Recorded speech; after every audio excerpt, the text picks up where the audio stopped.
The massive council chamber stretched before them like a metal cathedral, its walls reaching so high that the ceiling disappeared into shadow. Admiral Dong-Su walked slowly down the center path, his black uniform crisp and clean against the alien architecture around him. Behind him followed 11 other humans, their footsteps echoing in the vast space that could hold 1,000,000 beings. Captain Yujin stayed close to the Admiral's right side, her hand resting near her weapon out of habit. She had fought in the border wars against the Keth Empire and knew how quickly diplomacy could turn deadly. The other officers spread out in formation behind them, each one chosen for this mission because they could keep calm under pressure.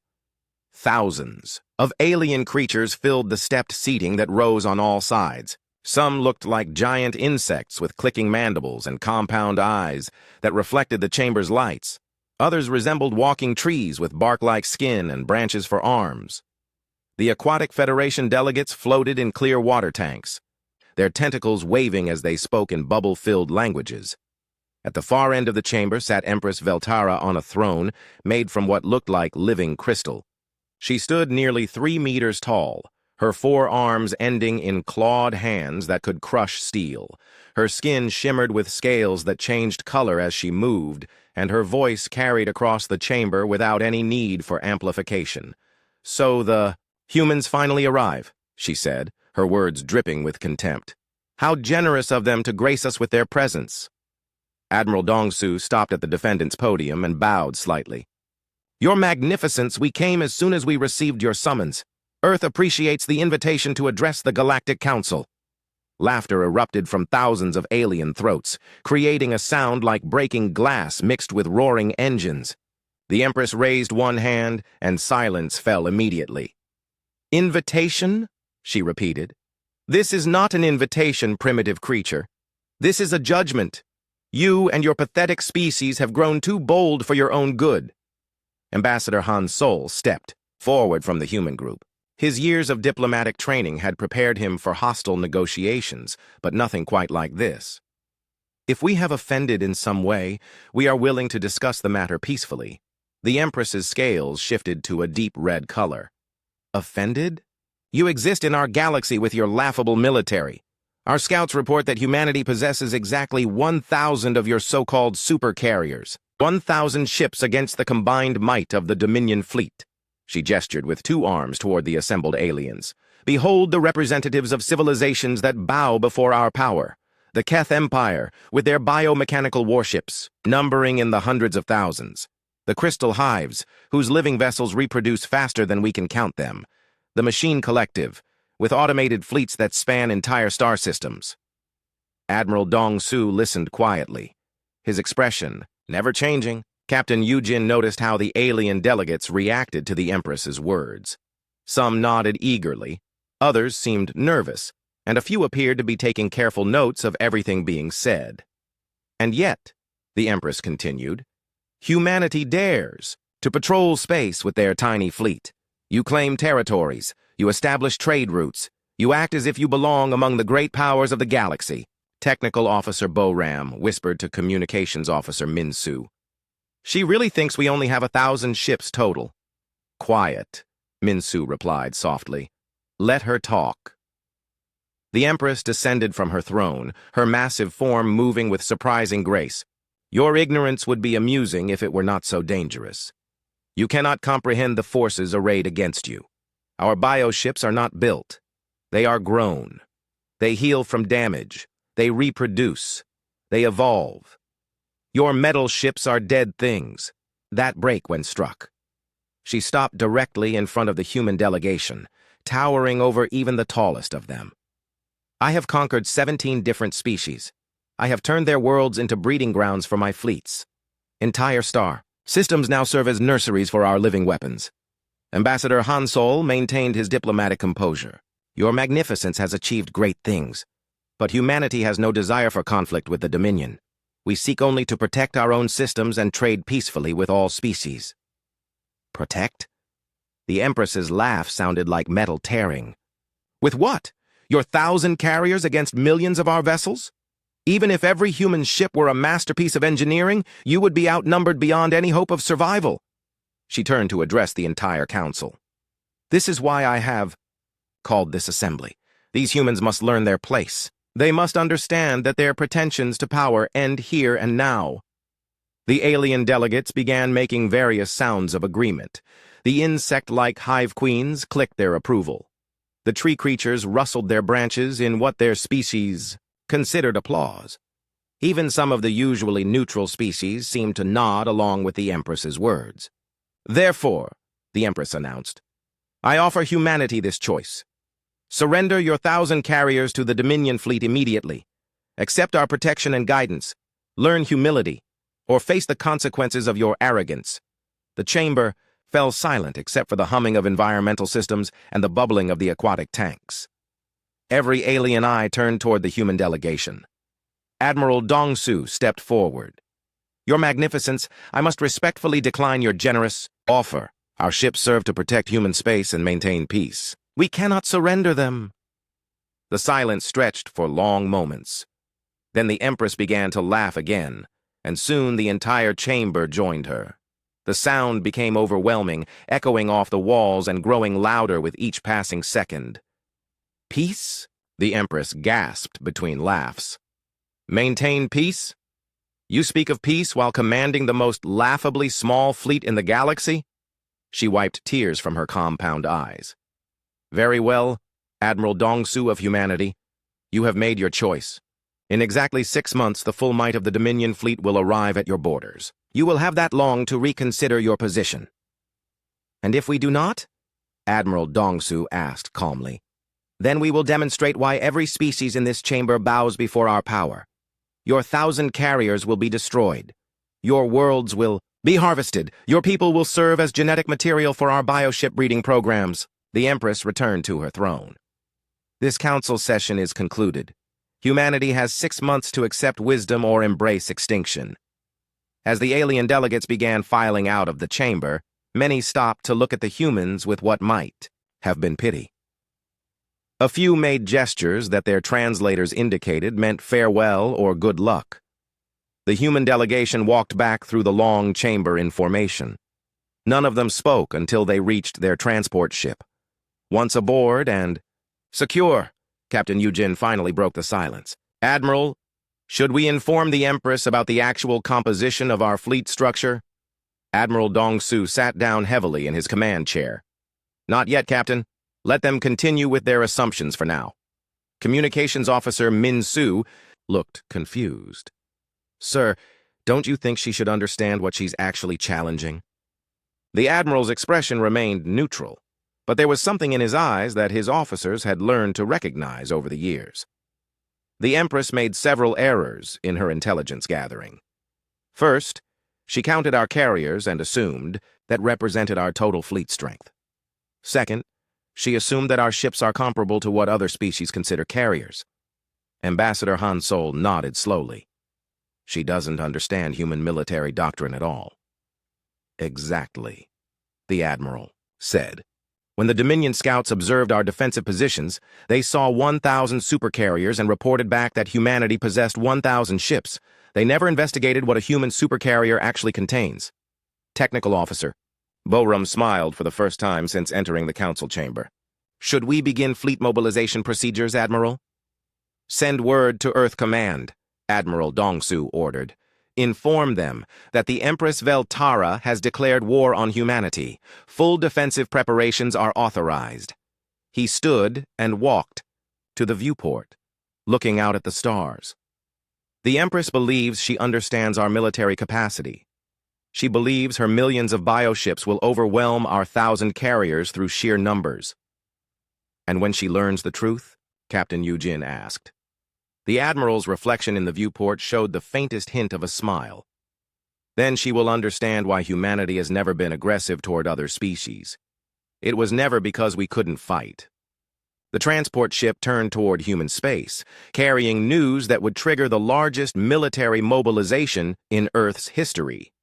Behind them, the Galactic Council continued its session, unaware that they had just witnessed the moment when humanity's true nature would finally be revealed to the galaxy.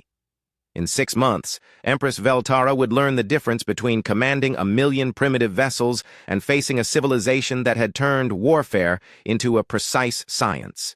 But for now, she sat on her crystal throne, confident in her superiority and certain of her coming victory against the pathetic humans with their laughable 1,000 ships. 3 months had passed since the ultimatum, and the Dominion fleet gathered at the edge of human space like a storm of living metal and flesh. Empress Veltara stood on the command deck of her flagship, the Death of Worlds, watching through the massive viewing screens as millions of bioships took their positions in the void. The ship beneath her feet pulsed with its own heartbeat, grown rather than built in the spawning pools of her home world. Its hull could heal from damage, its weapons could evolve to meet new threats, and its consciousness was linked directly to her own mind. Around her, similar vessels stretched to the horizon of space, each one a living weapon of war. "Report the fleet status," she commanded her primary advisor, a creature called Thelkun, whose species had been among the first to surrender to Dominion power. "Your Magnificence, we have assembled 4,700,000 bioships for this operation. The breeding vessels continue to produce assault craft at maximum capacity. Our intelligence networks confirm that human defensive positions remain unchanged." The Empress moved to the tactical display, her 4 arms manipulating the controls with practiced ease. The holographic representation showed human space as a small bubble of light surrounded by the overwhelming darkness of Dominion forces. "Still, only 1,000 carriers?" she asked. "Yes, Your Magnificence. Our scouts confirm the humans have made no attempt to increase their fleet numbers. They appear to be maintaining normal patrol patterns as if unaware of our presence." The Empress's scales shifted to a pleased golden color. "Arrogance or stupidity, it matters little. Begin the advance. I want their outer systems under our control within 1 week." Meanwhile, in the Sol system, Admiral Dongsu stood on the bridge of the Yuan Incheon, humanity's newest flagship carrier. The ship stretched 30 kilometers from bow to stern, its hull armored with materials that could withstand the heat of a star. Around him, his bridge crew coordinated with defensive positions throughout human space. "Status report from all sectors," he ordered. Communications Officer Min Su worked at his station, sorting through hundreds of incoming messages. Fleet Admiral Wu Jin reports the Kyungho battle group is in position at Wolf 359. The So-Young battle group has completed deployment at Alpha Centauri. All defensive positions are ready. Captain Yu Jin approached with a datapad containing the latest intelligence reports. "Sir, Dominion scouts have been probing our outer systems for the past week. They're being very thorough in their reconnaissance." "What are they looking for?" the Admiral asked. "The same thing they found 3 months ago, sir. They keep counting our carriers and reporting the same number back to their commanders." Technical Officer Bo Ram looked up from her station. "Admiral, shouldn't we be concerned that they know our exact positions and fleet strength?" The Admiral walked to the main tactical display, which showed the positions of all human military assets. To an outside observer, it would indeed look like humanity possessed exactly 1,000 supercarriers spread across dozens of star systems. "The enemy is seeing exactly what they expect to see," he said. "They count our carriers, confirm their intelligence, and make their plans accordingly." "But sir," Bo Ram persisted, "they outnumber us thousands to 1. Captain Yu Jin stepped forward. "Officer Bo Ram, how many combat vessels does the Incheon carry?" Bo Ram checked her displays. 50,000 fighters, bombers, and assault craft, plus support vessels. And how many personnel? 200,000 crew, pilots, and support staff. "And what is the ship's primary armament?" Bo Ram's expression began to change as she understood. "Plasma cannon batteries capable of destroying a moon, sir. Defensive shields that can withstand nuclear bombardment. Manufacturing facilities that can produce replacement craft during combat operations." Admiral Dongsu nodded. "The Empress Veltara has made the same error that many species make when evaluating human military capacity. She sees one ship and assumes it represents one unit of fighting power." The bridge's main communication system activated with an incoming priority message. Fleet Admiral Wu Jin's face appeared on the screen, his expression serious but calm. "Admiral Dongsu, long-range sensors are detecting massive Dominion fleet movements. They're beginning their advance toward our outer colonies." "Understood, Fleet Admiral. Are our forces ready?" All 1,000 supercarriers report combat readiness. Total deployment shows 50 million combat vessels ready for immediate launch, plus defensive installations and support fleets. Admiral Dong-Su acknowledged the report and turned back to his bridge crew.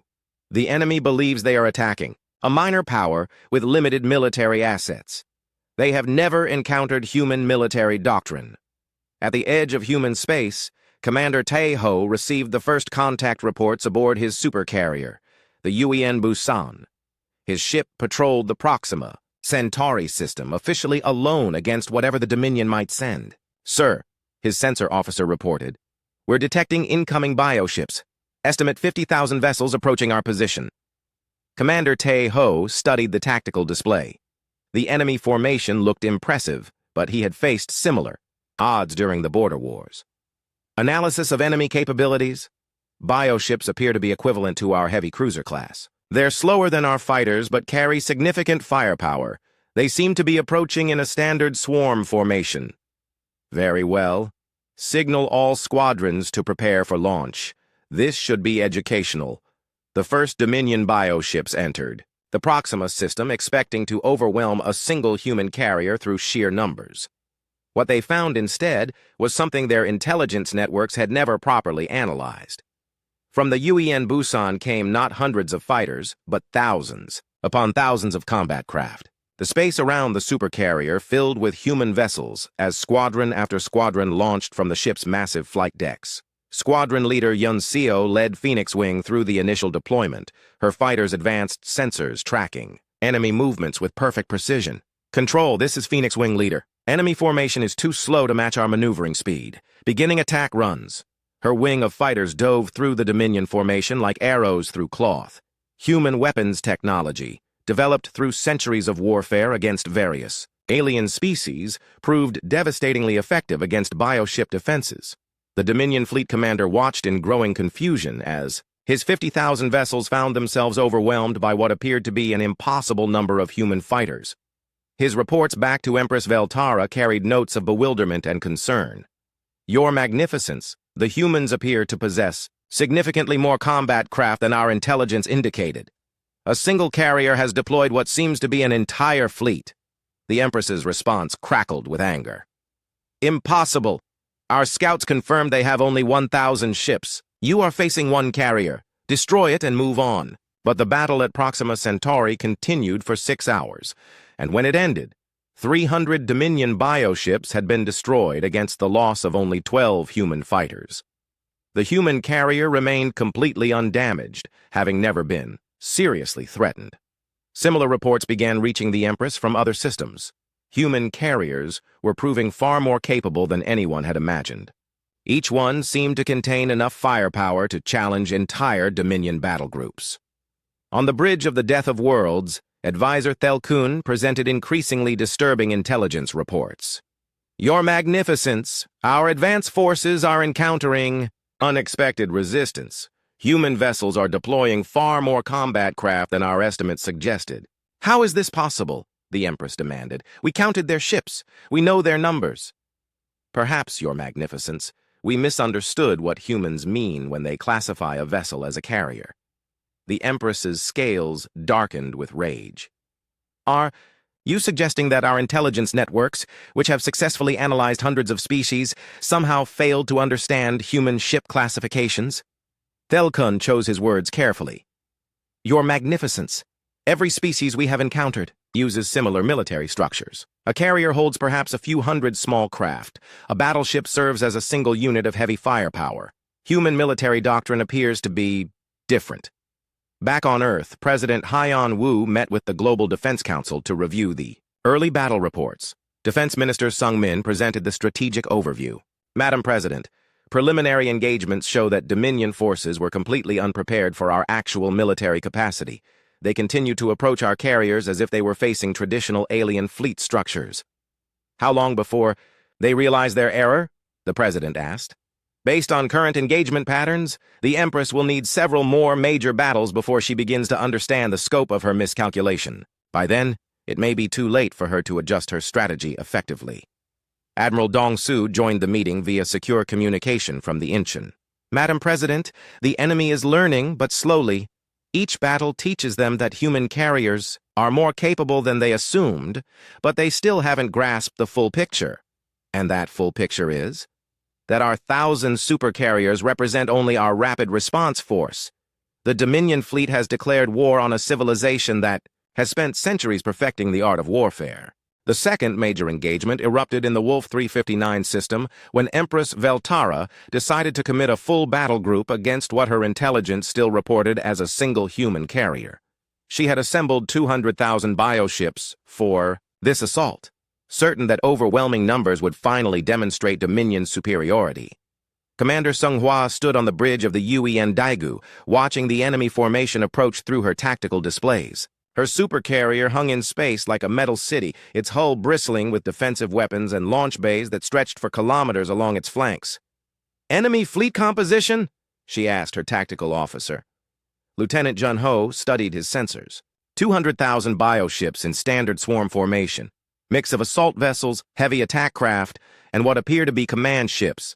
They're maintaining tight formation, probably expecting us to try breaking through their lines. Commander. Xionghua smiled. They still don't understand human naval doctrine. Signal all squadron leaders to prepare for full deployment. This will be a teaching moment.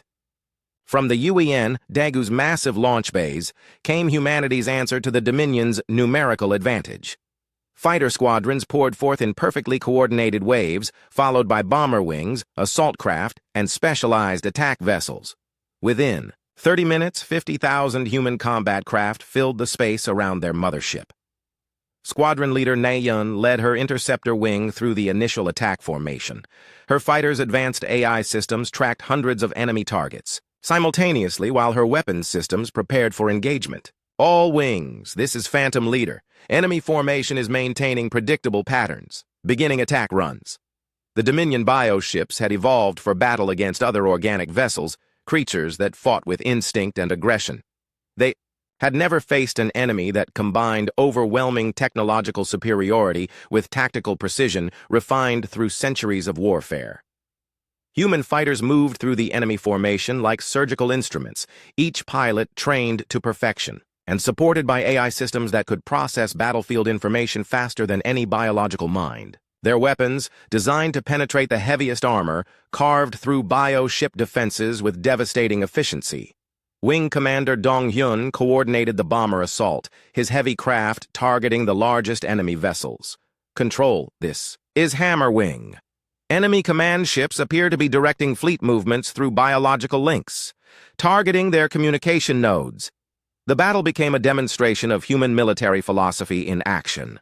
Where other species relied on brute force or instinctual combat, humanity had developed warfare into a precise science. Every pilot knew their role. Every weapon system had been optimized for maximum effectiveness, and every tactical maneuver had been practiced thousands of times. On the Death of Worlds, Empress Veltara watched the battle reports with growing alarm. Her 200,000 bioships were being systematically destroyed by what should have been a single enemy vessel. "How many craft has that carrier deployed?" she demanded. Advisor Thel Kun consulted the latest reconnaissance data. "Your Magnificence, our sensors indicate approximately 50,000 human combat vessels are currently engaged. This appears to be the full deployment from their single carrier." 50,000? The Empress's scales shifted to colors that indicated confusion and rage. "No carrier in the galaxy holds 50,000 combat craft. It's physically impossible." "Perhaps. Your Magnificence, human engineering capabilities exceed our understanding." The Empress turned to study the tactical display, watching as her bioships fell in ever-increasing numbers. The humans weren't just winning, they were dominating completely. Her forces couldn't even effectively engage the enemy fighters, which moved too quickly and struck with too much precision. "What are our losses?" she asked. 40,000 vessels destroyed, Your Magnificence." Human losses appear to be minimal. Back in the Wolf 359 system, Commander Sung Hwa monitored the battle's progress with professional satisfaction. Her pilots were performing exactly as trained, demonstrating the superiority of human military doctrine against an enemy that relied on outdated tactics. "Status report from all wings," she ordered. Squadron leader Na Un's voice came through the communication system. Phantom Wing reports complete success. Enemy fighter screens have been eliminated, moving to support bomber operations. Hammer Wing has neutralized primary command vessels, reported Wing Commander Dong Hyun. Enemy coordination is breaking down. They're reverting to individual ship actions. Spider Wing has completed escort duties, added another squadron leader. All bomber runs successful. Enemy capital ships are heavily damaged. Commander Seonghwa nodded. All wings, begin withdrawal procedures. We've accomplished our tactical objectives. The battle ended after 8 hours, with 160,000 Dominion bioships destroyed against the loss of 18 human fighters. The UEN Daegu remained completely undamaged, its defensive systems having never been seriously tested. Similar victories were reported from human forces throughout the contested systems. Each engagement followed the same pattern. Dominion forces would attack expecting to overwhelm a single human carrier, only to discover that human military capacity far exceeded their intelligence estimates. On Earth, the Global Defense Council convened to review the early war results. President Hyeon Woo listened to reports from military commanders across human space. Admiral Sung Min presented the strategic overview. Madam President, enemy forces continue to underestimate our capabilities. They approach each of our carriers as if it were equivalent to their own understanding of carrier operations. And our casualties? The President asked. Minimal, Madam President. We've lost fewer than 200 fighters across all engagements. Enemy losses number in the hundreds of thousands. Defense Minister Ga Young added her analysis. The Dominion fleet appears to be learning slowly. Their latest attacks show some adaptation to our fighter capabilities, but they still haven't grasped the full scope of human military structure. President Hyeon Woo considered the reports carefully. How long before the Empress understands what she's actually fighting? Admiral Dong-soo joined the meeting from his flagship. Madam President, based on current engagement patterns, I estimate she'll need to lose approximately half her fleet before she begins to grasp the true nature of human military capacity. And by then? By then, she'll be facing the same choice. We offered her 3 months ago. Surrender or complete destruction. The President nodded. Continue current defensive operations. Make sure she has every opportunity to recognize her error and withdraw. Meanwhile, Empress Veltara struggled to understand the reports flooding in from all fronts. Every engagement with human forces resulted in catastrophic losses for the Dominion fleet, while the humans seemed to suffer barely any damage at all. Summon the intelligence coordinator, she commanded. The creature that appeared before her throne had served the Dominion for centuries, analyzing the military capabilities of hundreds of different species. Its record of accuracy had been perfect, until now. Explain to me how our intelligence about human military strength could be so completely wrong, the Empress demanded. The coordinator's form shifted nervously. Your Magnificence, our methods have never failed before. We observed human fleet positions, counted their vessels, and analyzed their apparent capabilities. By every standard measurement, they possess 1,000 carriers of unknown but, presumably, limited capacity. And yet a single human carrier deploys 50,000 combat craft? Yes, Your Magnificence. This exceeds our understanding of engineering possibilities. Most species carriers hold perhaps 500 small craft at maximum. The Empress paced before her throne, her 4 arms gesturing in agitation. Are you telling me that human engineering is so superior that they can build carriers 100 times more capable than anything else in the galaxy? The evidence suggests this possibility, Your Magnificence. Then why haven't they conquered the galaxy already? If they possess such overwhelming technological advantages, why do they limit themselves to such a small territory? The intelligence. Coordinator had no answer for this question, and its silence filled the command chamber of the Death of Worlds. In the Proxima Centauri system, Commander Taeho received new orders from Fleet Command. His supercarrier had successfully defended the system against multiple Dominion attacks, but now intelligence indicated a massive enemy force was approaching. Sir, his communications officer reported, Fleet Admiral Wu Jin is requesting a strategic conference. Priority Alpha. The holographic image of the Fleet Admiral appeared on the bridge. Commander Taeho, intelligence indicates the enemy is preparing a major offensive. They're committing over 1 million bioships to a single assault. Target. System, sir? Unknown at this time. They appear to be massing forces for a decisive engagement. All carriers are ordered to maximum readiness status. Commander Tejo acknowledged the orders and turned to his bridge crew. Signal all departments to prepare for extended combat operations. If the enemy is finally committing their full strength, they're about to learn why humanity has never been aggressive toward other species. His tactical officer looked confused. Sir, we've never needed to be aggressive, Commander Tejo. Empress Veltara stood before the massive holographic display aboard the Death of Worlds, watching as her greatest military force assembled for what she intended to be the final battle of this war. Over 3 million bioships spread across space, in a formation so vast it could be seen from neighboring star systems. This ends now, she declared to her assembled commanders. No species in galactic history has withstood such overwhelming force. The humans will surrender or be completely destroyed. Advisor Thelkun approached the display, his form showing signs of the stress that had built over weeks of unexpected defeats. Your Magnificence, perhaps we should reconsider our intelligence estimates about human capabilities. The Empress's scales shifted to deep crimson. Our intelligence is correct. They have 1,000 carriers. We have confirmed this countless times. No matter how capable each individual ship might be, they cannot withstand 3 million vessels attacking simultaneously. She turned to address her fleet commanders through the communication system. All battle groups will advance together.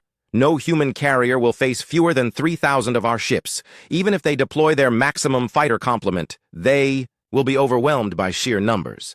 The assembled bioships began their advance toward human space, moving in a coordinated wave that stretched across multiple light years. It was the largest single military operation in Dominion history, and the Empress was certain it would also be the last necessary action in this war. In the Sol system, Admiral Dong Su received reports of the massive enemy formation from long range reconnaissance probes. He stood on the bridge of the UN Incheon, surrounded by his senior staff as they analyzed the incoming threat. Enemy force composition? He asked. Intelligence Officer Ga Young consulted her displays. Admiral, we're looking at approximately 3 million bioships in coordinated assault formation. They're approaching on multiple vectors, clearly intending to engage our entire defensive perimeter simultaneously. Captain Yu Jin studied the bio-tactical projections.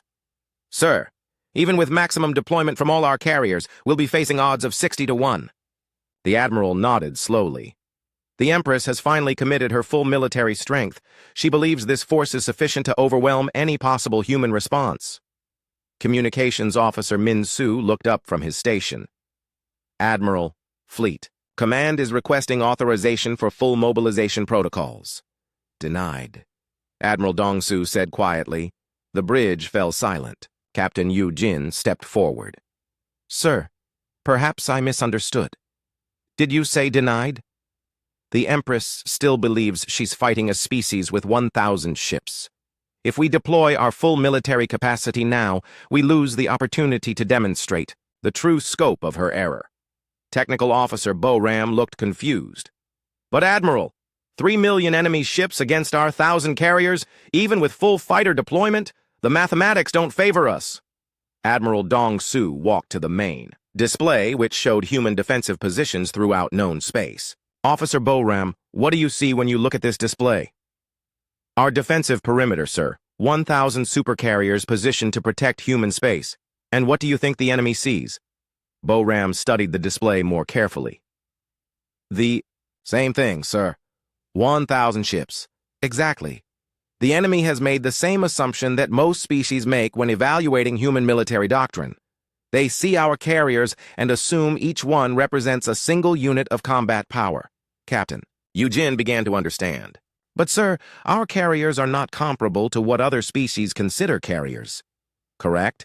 When the Keth Empire classifies a vessel as a carrier, it holds perhaps 500 small fighters. When the crystal hives grow a carrier organism, it might spawn 1,000 assault creatures. But when humanity builds a supercarrier, it becomes a mobile military base capable of independent operations.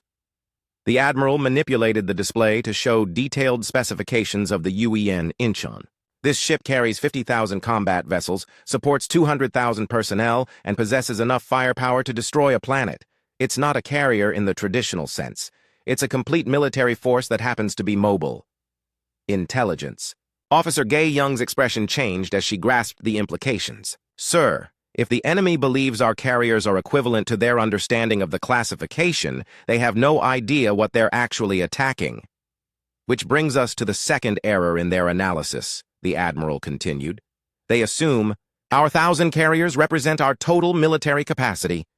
He adjusted the display to show additional fleet positions throughout human space. What appeared to be civilian installations, industrial platforms, and colony ships suddenly revealed their true nature as massive defensive installations and reserve fleet positions.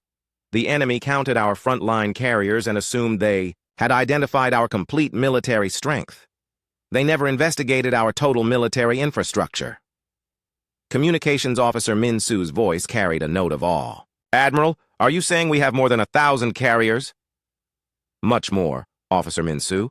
Our 1,000 supercarriers represent our rapid response force, designed for immediate deployment to trouble spots. They were never intended to be our primary military strength. The bridge crew exchanged glances as the scope of the revelation became clear. Captain Yu Jin was the first to speak. Sir, what is our actual military capacity? Admiral Dongsu smiled for the first time since the war began. Signal Fleet Command. Authorization granted for full defensive mobilization. It's time the Empress learned what happens when someone declares war on humanity.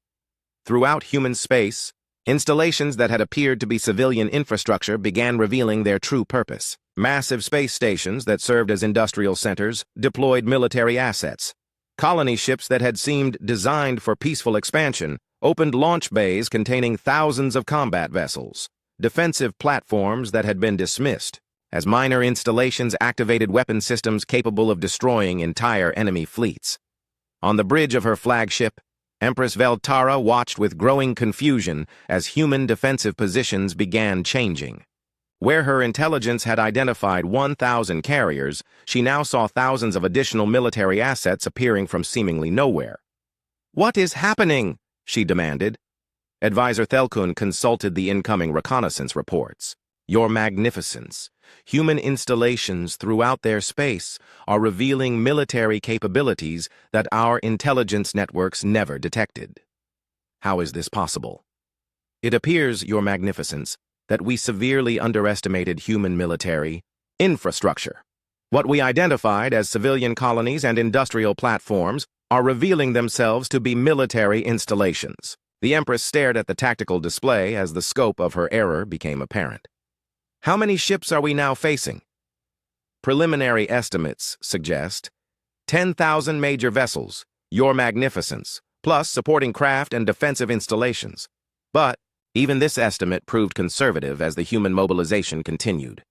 Reserve fleets that had been positioned throughout human space in concealed locations began moving to defensive positions. Ships that had been disguised as civilian vessels revealed military capabilities that exceeded anything in the Dominion fleet. Admiral Dongsu received reports from throughout human space as the mobilization proceeded. Status from all sectors. Communications. Officer Min Su coordinated the incoming data.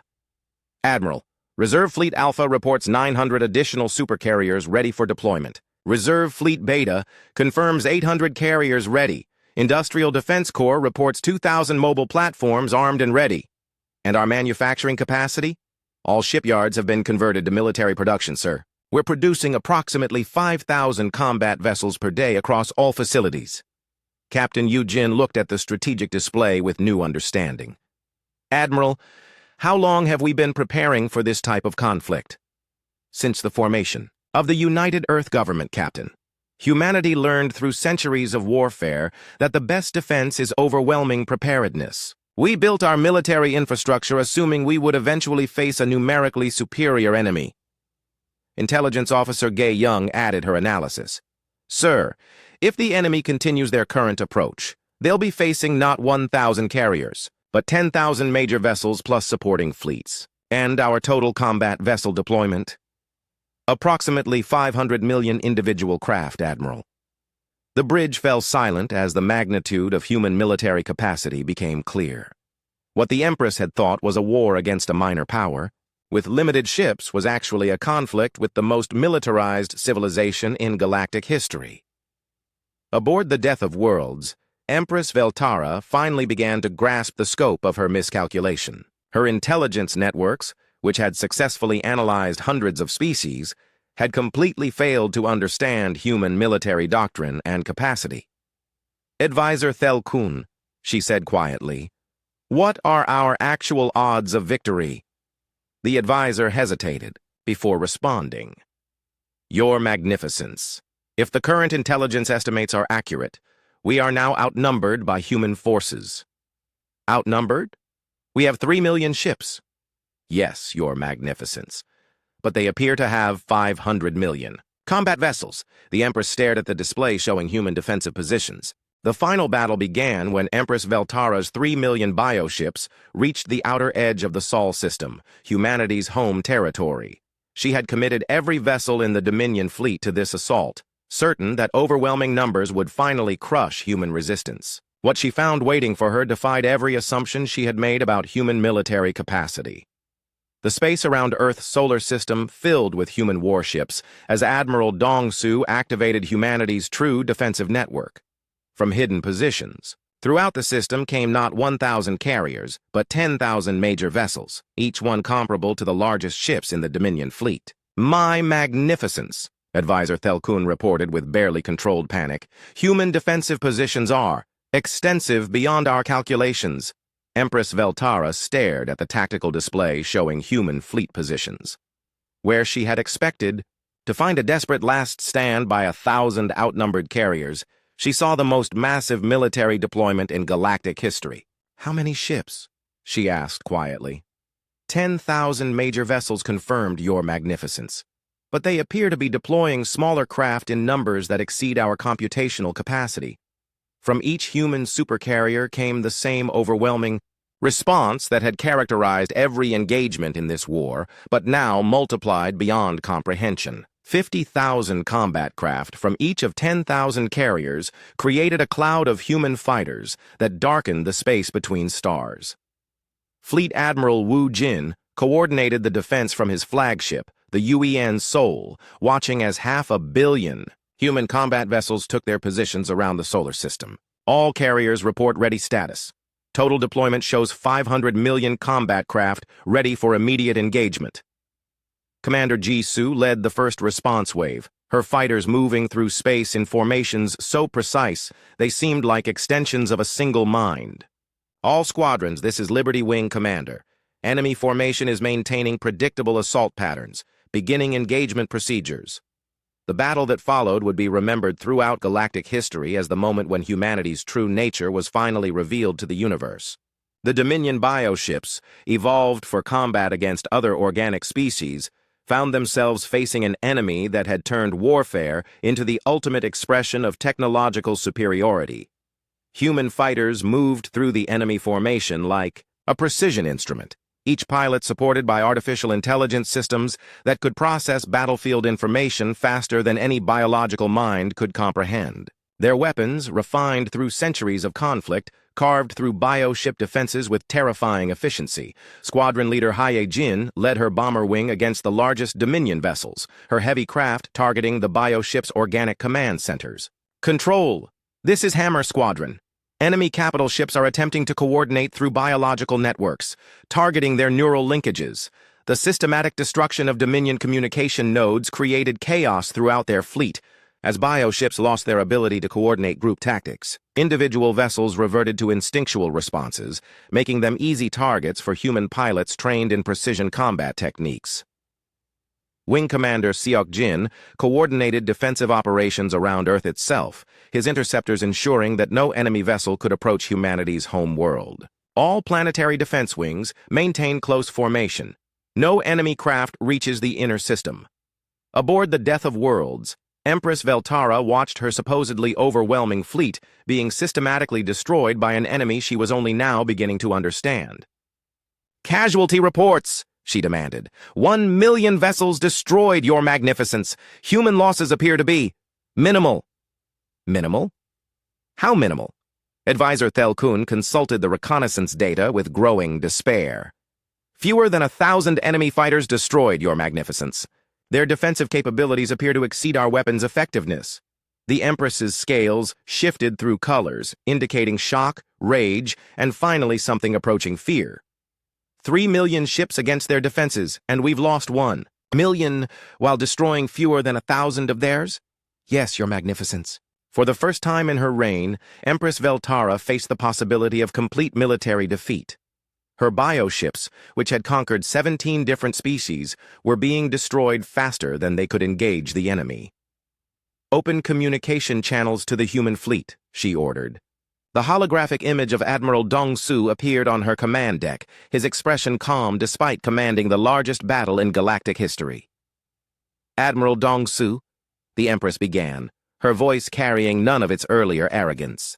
Your Magnificence, he replied formally. I trust you're beginning to understand your situation. I may have underestimated human military capabilities. You underestimated everything about humanity, Empress. Our military capacity, our technological advancement, and most importantly, our preference for peace over war. The battle continued around them as they spoke, Dominion bioships falling in ever-increasing numbers, while human forces maintained their overwhelming superiority. What do you want? The Empress asked. The same thing we wanted 6 months ago. Peace. Withdrawal of your forces from human space. Recognition that humanity desires coexistence, not conquest. And if I refuse? Admiral Dong-Su's expression remained unchanged. Then this battle continues until your fleet is completely destroyed. Your choice, Your Magnificence. The Empress looked at her tactical displays, watching as her 3 million ships dwindled under the relentless assault of human forces that seemed limitless in number and capability. You could conquer the galaxy, she said quietly. With this military power, no species could resist you. We could, the Admiral agreed. But conquest was never our goal. We built this military capacity to defend ourselves, not to attack others. Then why reveal it now? Because you forced us to. You declared war on humanity based on the assumption that we were weak. You're learning that our peaceful nature comes from strength, not weakness. The Empress's advisor approached with the latest casualty reports. 2 million Dominion vessels destroyed, human losses still minimal. At this rate, her entire fleet would be eliminated within hours. I surrender, she said, the words carrying across the communication channel to human forces throughout the solar system. Admiral Dong-Su nodded. Signal all human forces to cease offensive operations. Maintain defensive positions but do not pursue retreating enemy vessels. The order went out across the human fleet, and the systematic destruction of Dominion forces ended as suddenly as it had begun. The remaining million bioships found themselves, surrounded by human forces but no longer under attack. Your terms? The Empress asked. Complete withdrawal from human space. Formal recognition of human sovereignty. Establishment of diplomatic relations based on mutual respect rather than assumed superiority. And my fleet? Those vessels that survive may return to Dominion space. Consider them a reminder of what happens when someone mistakes human peaceful intentions for weakness. The Empress looked around her command deck, seeing her advisors and commanders watching her with expressions of shock and defeat. Her supposedly invincible Dominion fleet had been crushed by an enemy she had completely misunderstood. I accept your terms, she said finally. Admiral Dong-Su's image nodded. Very well. Safe travels back to your space, Your Magnificence. Perhaps this experience will encourage more thoughtful diplomacy in the future. As the communication ended, and Dominion forces began their withdrawal, the Empress realized the full scope of her error.